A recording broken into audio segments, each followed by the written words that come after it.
नमस्कार किसान भाइयों, एक बार फिर से आप सभी का यूट्यूब चैनल एग्रो दर्पण पर बहुत बहुत स्वागत है। किसान भाइयों, आज की इस वीडियो में हम बात करने वाले हैं जैम के बारे में। जैसे रबी की फसलें होती है, अब आप देख रहे हैं जैसे यहाँ मेरे पीछे सौंफ की फसल है, तो सौंफ की फसल हो, चाहे सरसों की फसल हो, चाहे इसबगोल की फसल हो, जीरा की फसल हो, कोई सी भी फसल हो, उसमें जैसे ही पोषक तत्वों की बात आती है तो हम तरह तरह की खादें ला करके डालते हैं। तो उसी तरह से एक खाद होती है जैम, लेकिन इसके बारे में लोग कम ही जानते हैं जैम क्या होती है, इसको कब कहाँ में लेना चाहिए, कैसे कहाँ में लेना चाहिए। तो आज की वीडियो में हम इसी के बारे में बात करेंगे, जैसे जैम के बारे में। तो जैम का हम प्रयोग कब करें? तो जैम खाद एक समुद्री शैवाल से निर्मित खाद होता है। जिस तरह से इफ्को का सागरी का उत्पाद है, उसी तरह से ये जैम खाद होती है और समुद्री शैवाल से बनाई जाती है। इसमें तरह तरह के अम्ल होते हैं, जैसे अमीनो अम्ल है, ह्यूमिक अम्ल है, फेल्विक अम्ल है। इनके संयोजन से ये तैयार की जाती है और ये मिट्टी को नरम और उपजाऊ बनाने वाली एक जैविक खाद होती है। तो जैविक खाद का हमें पता है भाई, चाहे कोई सी भी गोबर खाद हो, चाहे केंचुओं से बनी जैविक खाद हो, कोई भी खाद हो जैविक खाद, उससे जमीन है वो नरम रहती है और उपजाऊपन उसमें बढ़ता है, भूमि की उर्वरा शक्ति अपने आप ही बढ़ जाती है जैविक खादों से। लेकिन कई बार देखते हैं जैसे हम रासायनिक खादों का प्रयोग ज्यादा कर लेते हैं तो जमीन में दुष्प्रभाव भी होता है। तो इस तरह से हमें इसका मात्रा का भी हमें पता होना चाहिए। लेकिन जैविक खाद में थोड़ी सी मात्रा इधर उधर हो जाती है तो उसका ज्यादा असर नहीं होता है। तो अब देखते हैं जैसे इसकी मात्रा कितनी लेनी चाहिए। एक जैसे इसमें दो रूप होते हैं, एक लिक्विड रूप होता है और एक दानेदार रूप में होता है। दानेदार का प्रयोग हमें जैसे डीएपी खाद की बुआई करते हैं उस समय करना चाहिए साथ में, और बुआई से पहले करना चाहिए। और लिक्विड रूप का उपयोग है वो आप जैसे महीने भर की फसल या 20-25 दिन की फसल हो जाए उस समय करना चाहिए। तो वो आप पानी के साथ में इसका काम प्रयोग कर सकते हैं।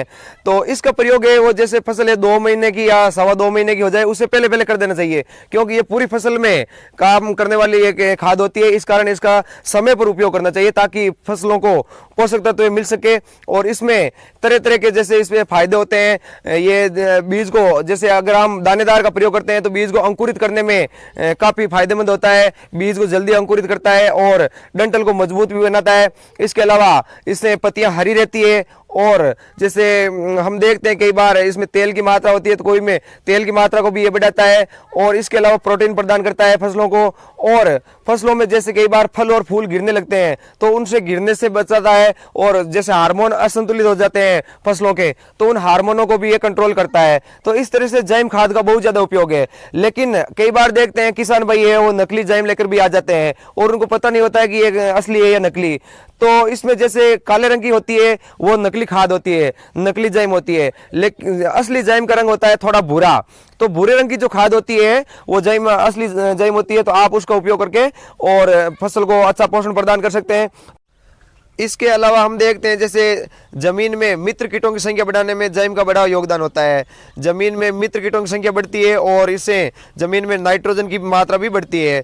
जैसे मित्र कीट होते हैं तरह तरह के राइजोबियम वगैरह, तो इससे जमीन में नाइट्रोजन की मात्रा बढ़ती है और ये फसल की जड़ों को मजबूत करने में भी बहुत फायदेमंद होता है।